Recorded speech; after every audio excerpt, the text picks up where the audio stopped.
Yo tout le monde, j'espère que vous allez bien, c'est Alex. Je sais que ça fait longtemps que j'ai pas posté de vidéo sur la chaîne, j'en suis désolée. Mais ça a été un peu le bordel pour moi, un peu compliqué entre des rendez-vous, des ateliers, Pôle emploi, bref. On va pas s'attarder sur ça, sur cette vidéo.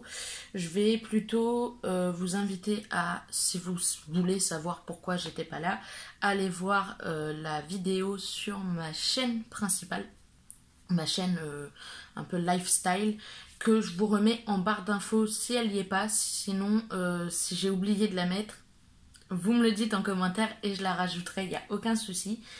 Aujourd'hui, je vais plus venir pour vous faire un petit point lecture. Non, un book haul d'ailleurs, pas un point lecture parce qu'il y a longtemps que j'ai pas lu.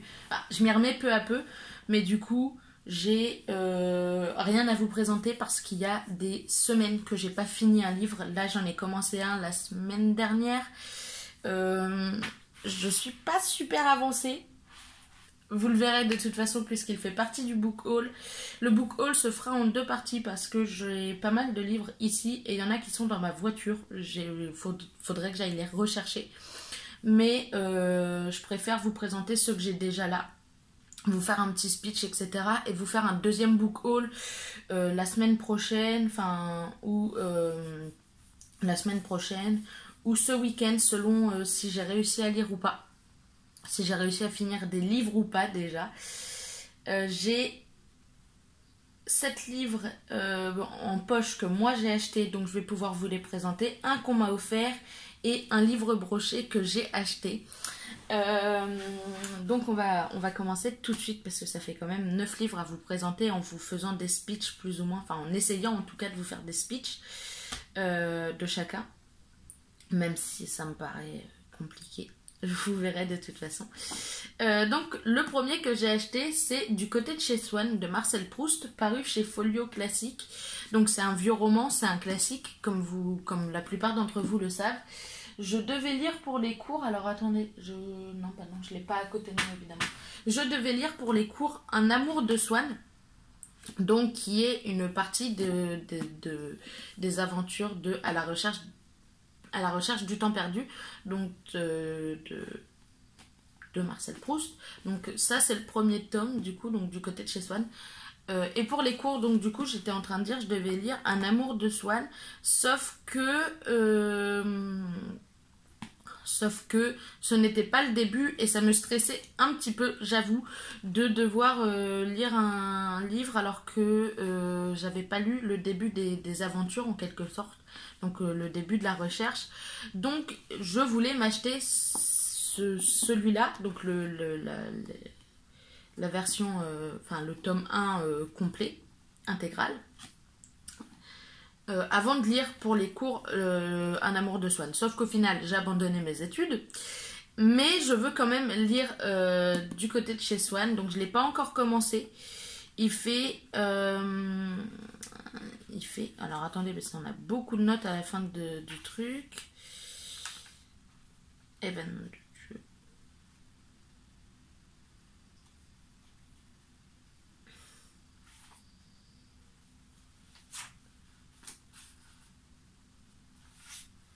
Chronologie.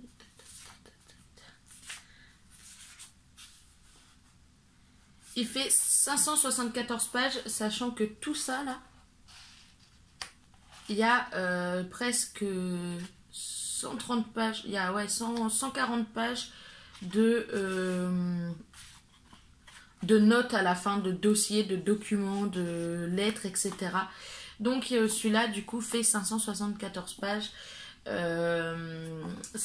me semble, si je ne dis pas de bêtises, c'est en gros les mémoires de Marcel Proust. Donc voilà.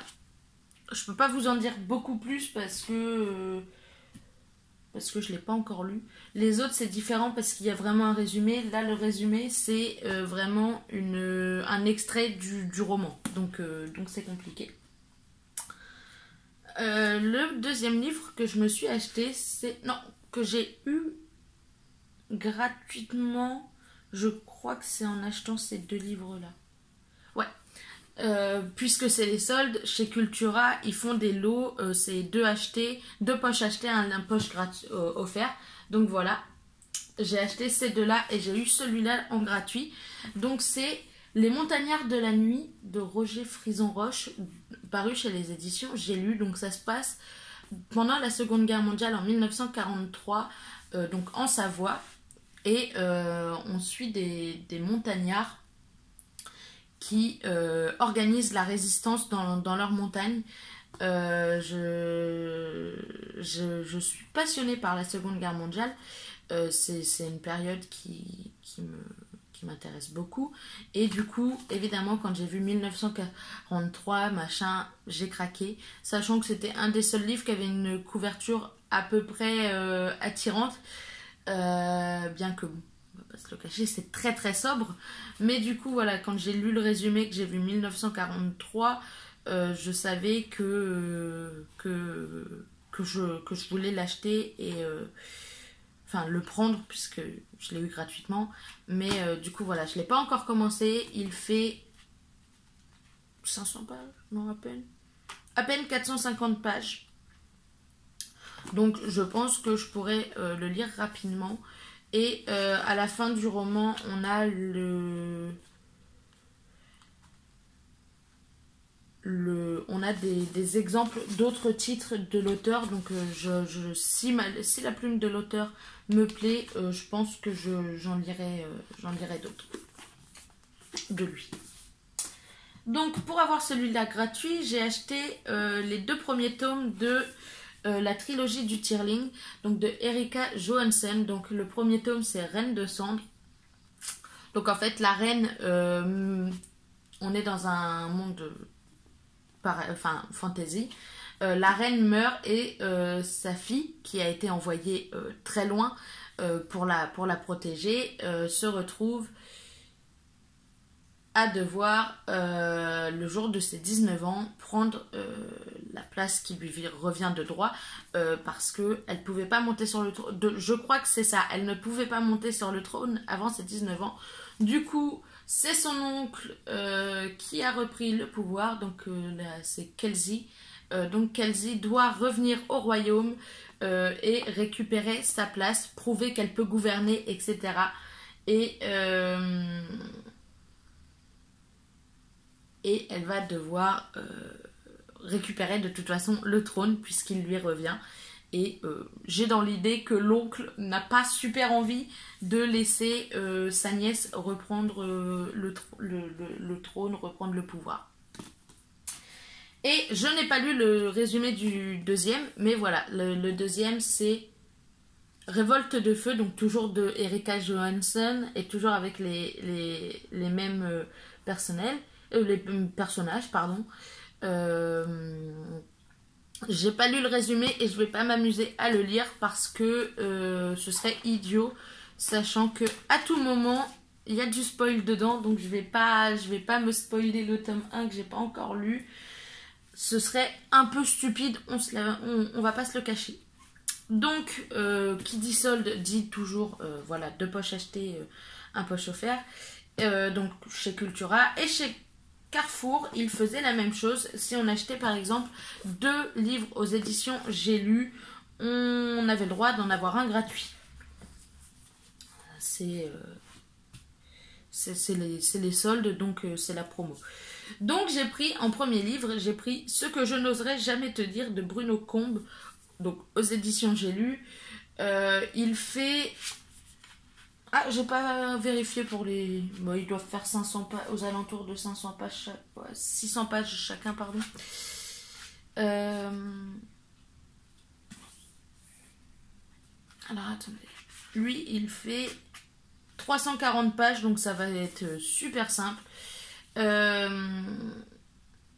C'est l'histoire de Joy qui, le jour de son mariage, s'en va. Elle part, elle s'évanouit dans la nature. Et sauf que son mari, Guillaume, est un peu perdu, il comprend pas ce qui se passe. Et du coup, le prêtre va lui expliquer ce qu'il se passe, ce qui va tout bousculer dans la vie de Guillaume, qui va être effondré. Et, et du coup, on va suivre Joy et Guillaume dans leur aventure, sans vraiment pour l'instant savoir si ils vont réussir à se retrouver et à se tendre la main l'un l'autre. Donc voilà. J'ai également pris, toujours du même auteur et toujours dans la même maison d'édition, Je ne cours plus qu'après mes rêves. Donc c'est l'histoire de Louane, 18 ans, de Lorraine, 39 ans et de Louise à la retraite, qui se retrouvent un peu bousculée. Louane vient de passer son bac, elle ne l'a pas obtenu, elle se dit que c'est fini, que sa vie est foutue, etc.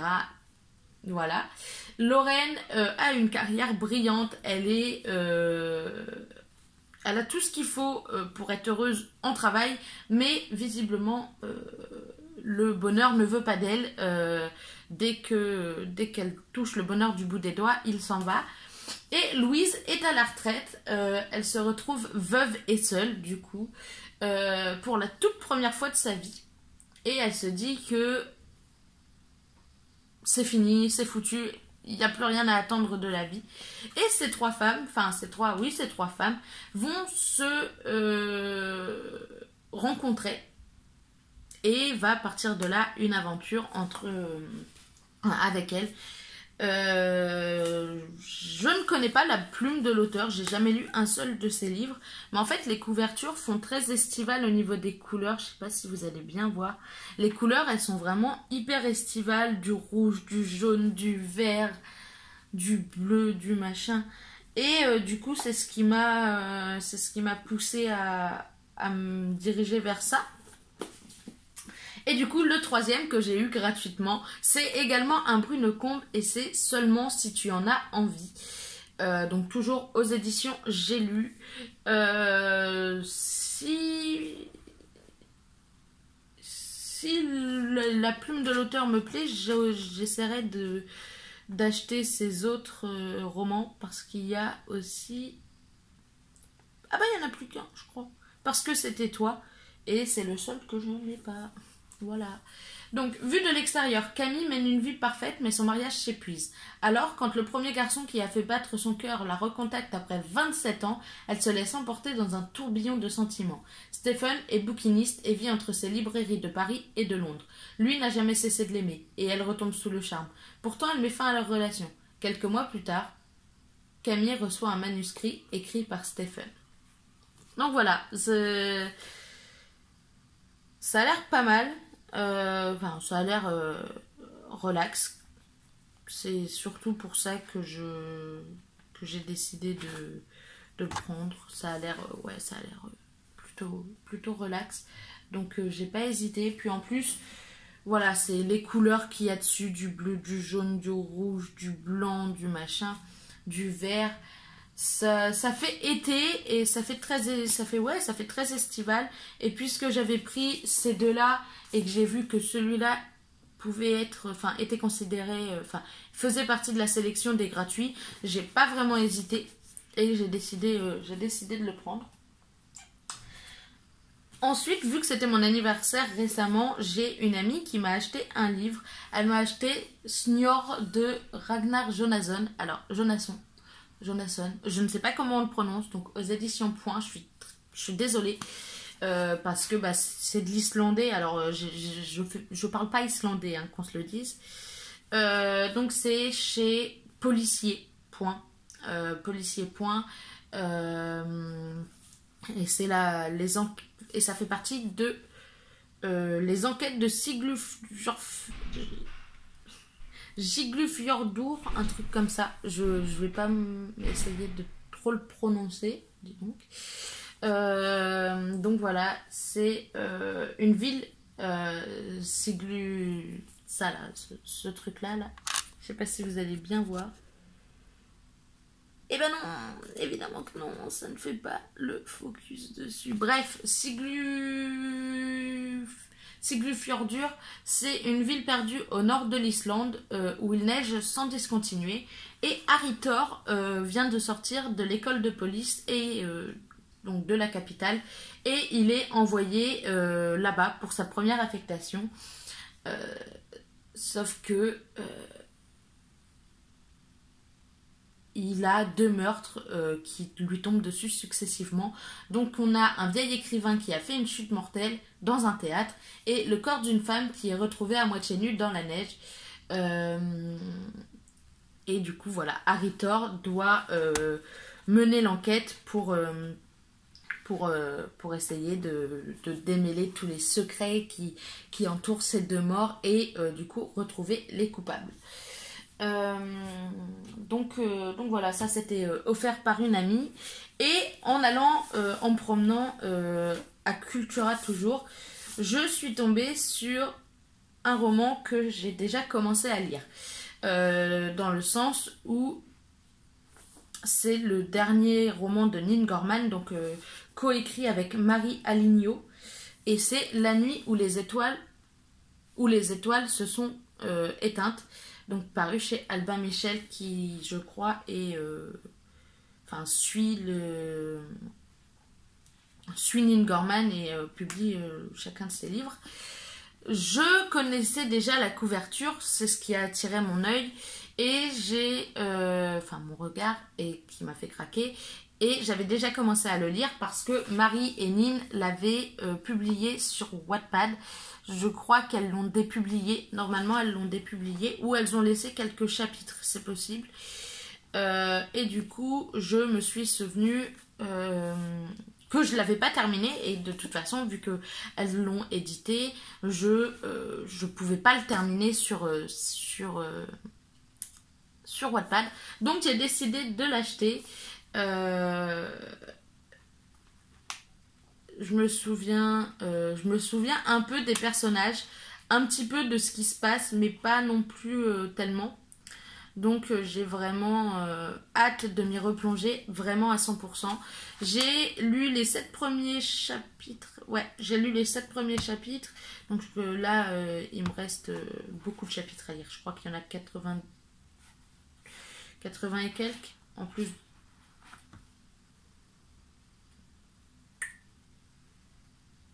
de l'épilogue. Il y a 92 chapitres et un épilogue. Donc j'ai lu déjà 7 chapitres. C'est parce que j'ai pas vraiment eu le temps de me plonger dedans. Mais là on est le 13 juillet. Donc j'ai aucune excuse pour ne pas me plonger dedans. Donc voilà. On suit les aventures de Finn. Dont la mère est en prison et qui part en road trip autour des États-Unis avec sa bande de potes. Donc il y a Nate, Kenna, Kurt et Jagger, avec qui il part en road trip autour des États-Unis. Sauf que évidemment Finn a un passé un peu compliqué, il dérape un peu parfois, il fait quelques conneries. Je vais pas rentrer dans les détails, je vais pas vous donner de détails, je vous en reparlerai de toute façon dans le prochain point lecture parce que ce sera le premier roman dont je vous parlerai dans ce point lecture. Donc voilà, on suit Finn, sachant qu'on a